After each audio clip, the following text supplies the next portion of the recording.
So, the last question I want to ask is, if someone came to you right now and said, hey, I'm thinking about starting a business, no matter what it is, what advice you would give them? Or the other thing, and this is a question I haven't asked before, but I want to ask to you guys because of where you're at with not quite open yet.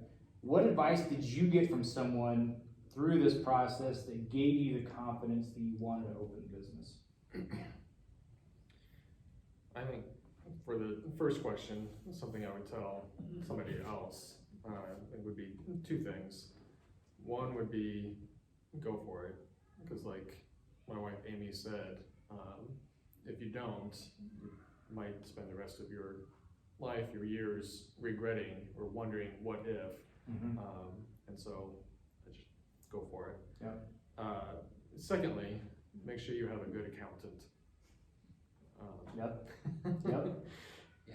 I've said multiple times Dustin has saved our marriage. I'm not the accountant though, so I pretend to be one. Yeah. Somebody that knows all that regulatory stuff on the IRS side of things and taxes and fees and stuff of that nature, and just make sure that you have a good accountant that can run all those numbers for you and dot all those I's and cross those T's.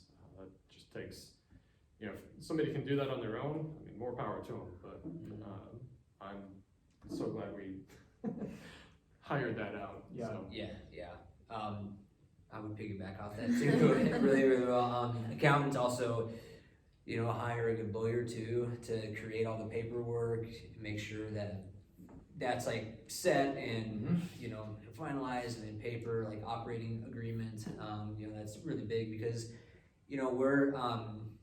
it's good to get everything documented because, it's so easy to be like, oh, I'll just do this or I'll take that or whatever. I mean, when it comes to running a business too, and some hard choices are going to have to be made, and at times, like, we might prefer something and you guys might prefer another thing.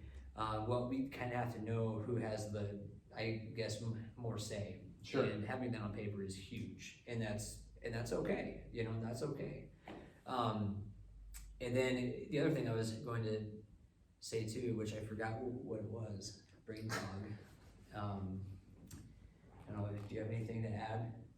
I'll try to think of what I was going to say. I'm surprised that this is the first time it's happened that you forgot. Memory is really I'm bad. proud of you. Good job. Oh, thank you. Yeah, we're improving. But no, I was gonna say hiring out those kinds of things, because in terms of accounting and taxes and payroll and all that, I mean, you're looking at the people that are going to have to do those if we didn't have that help. And we have full-time jobs. Your full-time job is to make the beer. You don't have a ton of time to do the other things, so we want to make sure that it's done and it's done correctly. Yeah. And I remember what I was going to say: hire a good contractor. Yeah. Because like it's so easy to be like, well, we have to do the plumbing or electrical. It should be done Monday, but it's not gonna be done until Thursday. Well, if that happens 4 or 5 times, then you're behind a month or two, and that's a month or two of revenue that you need. Yeah. So hire a good contractor to keep on. Keep thinking about time. Yep.